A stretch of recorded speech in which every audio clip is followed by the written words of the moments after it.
بسم الله الرحمن الرحيم الحمد لله والصلاة والسلام على رسول الله حمد سناج بونا خدا صلاة والسلام سر پیغمبر ما حضرت محمد صلاة والسلام خدا رحمة وبركة خدا سر وبيل سر مبي إن شاء الله سفيان قري عبد الله تيجن پیغمبر عليه الصلاة والسلام وهاجر بيجي بيا رسول الله إسلامي ولوج مر بيجكو پشتی تا از حوجبونا پرسیشت کسی دی نکم پیغمبر مد بیجی به ایمان بینا و هری راست با ایسا سفیان دبی مگو یا رسول الله پاکی جبونا متش چه ترسه پیغمبر دبی پیغمبر مبزمان خواه گرد گو آها افا میزینن دبی حادثی ده پیغمبر مبالا مکشان سر چه سر ایمان سر راستیه و سر هیج ماین زمان خواه بردی ربي ما القرآن الكريم ده سورة فصلت ده آيات دو هفدو آيات سه وآيات سهوية كده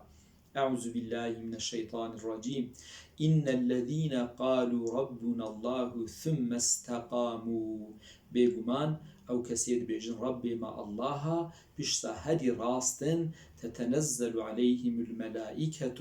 حالة مرن ده فريشتا ملائكة نازل سرواد بن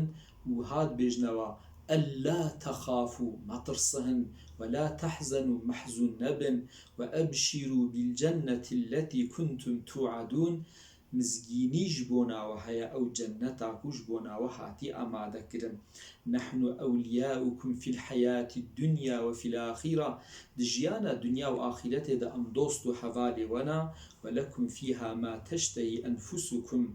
دوردا الجنة دا تشتاد لي وبخوازي حياة ولكم فيها ما تدعون أو جيجبونا وهاتي أما ذكرن جنات جبوني أهل إيماني راستا هاتي آوا كرن بلي جيانك هاري راست تشتاكو إسلام جمعت خوازي وأمسري دوام بكن دو ريا خدا شوبا پیغمبر عليه الصلاة والسلام دو قرآن دا جي أف صراط مستقيمة سورة فاتحة آية الششا هر ركعتان ميجد أمهاد بيجن اهدينا الصراط المستقيم ما هدايتي با ريا راست بكا ريا راست كي جانا ريا پیغمبرانا ريا أوليايا ريا عالم صديق و شهيدايا خبردان و جيان دا ريا راست ريا هري راست دو قرآن دا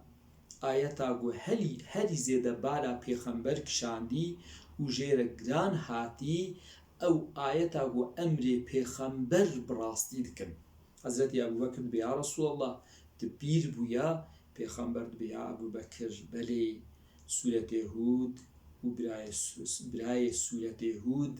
أسبير كرم أف كيجان آيات بو سورة هود آيات صد دوازده هذا أعوذ بالله من الشيطان الرجيم فاستقم كما أمرت ومن تاب معك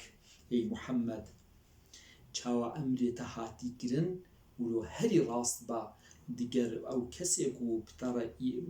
توبة كرن يعني ديگر باور من جبلا ولو هري راست بن يعني ميزين و آياتا پیغمبر دبي اسبير كرن يعني أو آياتا يقول أمري پیغمبر براستي دكن پیغمبر ما صلاة والسلام خدا سري بي لسوهاد بي جيد بي هن تام يعني بيكي ماسي نكارن بكن لبلي ديسا هري راست بن راستي چقا خوشا أري والله راستي تشتا خوشترنينا